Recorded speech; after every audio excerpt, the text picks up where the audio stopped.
एक बार महाराज सागर ने व्यापक यज्ञ किया। उस यज्ञ की रक्षा का भार उनके पौत्र अंशुमान ने संभाला। इंद्र ने सागर के यज्ञ अश्व का अपहरण कर लिया।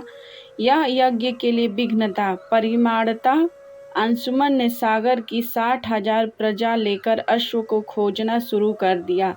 सारा भूमंडल खोज लिया पर अश्व नहीं मिला। फिर अश्व को पाताल लोक में खोजने के लिए पृथ्वी को खोदा गया। खुदाई पर उन्होंने देखा कि साक्षात भगवान महर्षि कपिल के रूप में तपस्या कर रहे हैं। उन्हीं के पास महाराज सागर का अश्व घास चर रहा है। प्रजा उन्हें देखकर चोर चोर चिल्लाने लगी। महर्षि कपिल की समाधि टूट गई।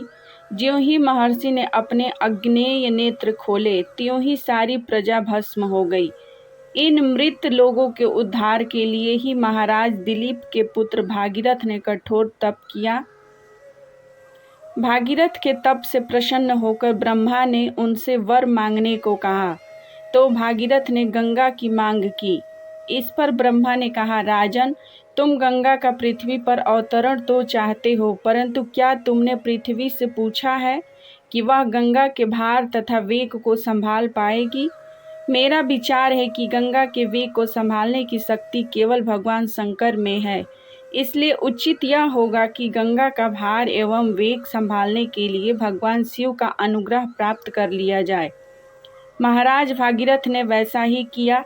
उनकी कठोर तपस्या से प्रसन्न होकर ब्रह्मा जी ने गंगा की धारा को अपने कमंडल से छोड़ा।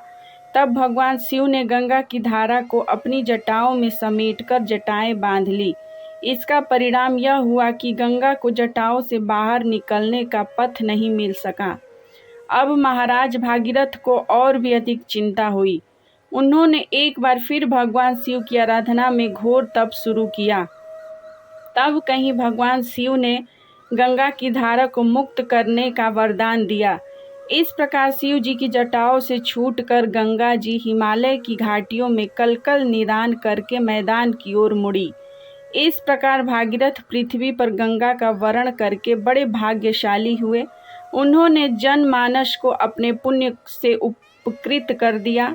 युगों युगों तक बहने वाली गंगा की धारा महाराज भागीरथ की कष्टमयी साधना की गाथा कहती है। गंगा प्राणी मात्र को जीवन दान ही नहीं देती, मुक्ति भी देती है। इसी कारण भारत तथा विदेशों तक में गंगा की महिमा गाई जाती है।